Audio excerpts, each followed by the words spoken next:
पुण्याचा विषय आहे, हा नाशिकचा विषय आहे, हा नागपूरचा विषय आहे, आपल्या प्रत्येक ज्या महानगरपालिका आहेत त्या महानगरपालिकांचा विषय आहे. आणि महानगरपालिका म्हणजे शहरं झाली.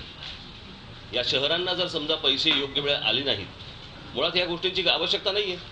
कर प्रणाली जी आहे, जीएसटी आपण म्हणतोय, ही जीएसटी आम्हाला मान्य आहे ना, पण ही महानगरपालिकेने कलेक्ट करून राज्य सरकारला द्यावेत आणि केंद्र सरकारला पाठवावेत. हे उलट जे वाहणं आहे ह्याला आमचा विरोध आहे. खरं तर आज मुंबईसारख्या ठिकाणी जर एअर इंडियाचं हेड ऑफिस होतं तर ह्या हलवायची काही गरज नव्हती ना दिल्लीला. मग इतकी वर्ष ज्या गोष्टी चालू होत्या, हे खरं तर महाराष्ट्रातल्या या शहरांचं महत्व कमी करण्याचा हा डाव आहे.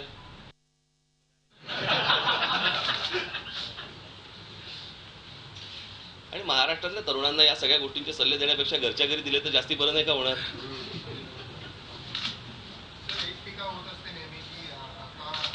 त्याला काय होतं मध्येच माहित नाही मला. काहीतरी झटका येतो, काहीतरी मध्येच काहीतरी बोलून जातात.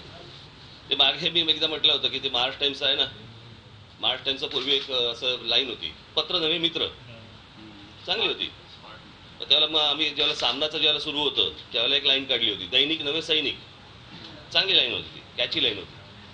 तशी मला प्रहारसाठी एक सुचली होती, पेपर नव्हे चॉपर.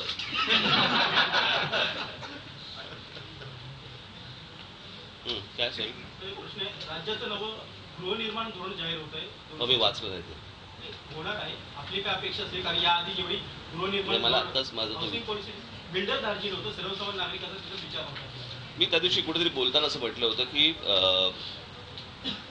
त्या दिवशी माझ्याकडे कोणतरी कॅनडाचा एक व्यक्ती आली होती. तिकडे काहीतरी ते कॅनडामध्ये काहीतरी ते त्यांचे व्यवसाय आहेत आणि मग तिथे ते इमारती वगैरे सगळे उभ्या करतात. त्यांनी सांगितलेली गोष्ट, सूचना फार उत्तम आहे ती जर समजा राज्य सरकारने आणली तर सर्वात जास्ती त्याचा फायदा सगळ्या नागरिकांनाच सर्वात जास्ती फायदा होईल. आणि त्यांनी असं सांगितलं की समजा एखादा बिल्डर जर इमारत बांधत असेल तर इमारत बांधत असताना त्यांनी ज्याला तो डिक्लेअर करतो की मी इथे असा असा एक प्रकल्प करतोय, आणि मग त्याच्यानंतर बुकिंग येतात, लोक पैसे भरतात. आणि मग अनेकदा आपल्याला असं लक्षात येतं की त्या बिल्डरने कुठच्या परमिशन्सच काढलेले नाही, किंवा अनेकदा तो प्लॉटच इलिगल असतो आणि मग सगळे लोक पैसे देऊन बसलेले असतात.